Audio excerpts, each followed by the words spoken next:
যে শহরের রাস্তায় আজ মানুষ নিশ্চিন্তে হাঁটে, কে বলবে মাত্র ৭০ বছর আগেও সেটা ছিল একটা ভয়ঙ্কর জঙ্গল।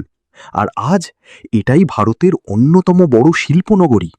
হ্যাঁ, কথা হচ্ছে বাংলার অবহেলিত জঙ্গলমহল থেকে অত্যাধুনিক শিল্পনগরী হয়ে ওঠা দুর্গাপুরের। ১৯৫০-এর দশকে বাংলার দ্বিতীয় মুখ্যমন্ত্রী ডক্টর বিধানচন্দ্র রায় দেখলেন এক স্বপ্ন, এমন একটা শহর যা বাংলার অর্থনীতিকে পুরো বদলে দেবে। আমেরিকা থেকে ডাক পড়ল বিখ্যাত স্থপতি জোসেফ অ্যালেন স্টেইন আর বেঞ্জামিন পোলকের। তাঁদের নকশাতেই তৈরি হলো দুর্গাপুর স্টিল প্ল্যান্ট, ডিপিএল আর এনআইটির মতো বিশাল সব প্রতিষ্ঠান।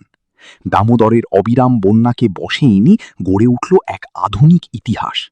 ব্যাপারটা এতটাই বিশাল ছিল যে ১৯৬১ সালে স্বয়ং ব্রিটেনের রানী দ্বিতীয় এলিজাবেথ ছুটে এসেছিলেন এই নতুন শহরটা দেখতে। ভাবতে পারছেন? জঙ্গল কেটে এই মেগা সিটি তৈরি করলেন ডক্টর রায়, কিন্তু দুর্গাপুর নামটা কিন্তু তাঁর দেওয়া নয়। এই নামের পেছনে লুকিয়ে আছে ১৭৬৫ সালের এক অজানা রহস্য।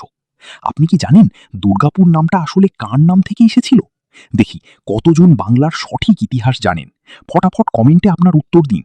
আর দুর্গাপুরের বাসিন্দা হলে অবশ্যই ভিডিওটা শেয়ার করুন। আর অজানা ইতিহাসের জন্য সাবস্ক্রাইব করুন।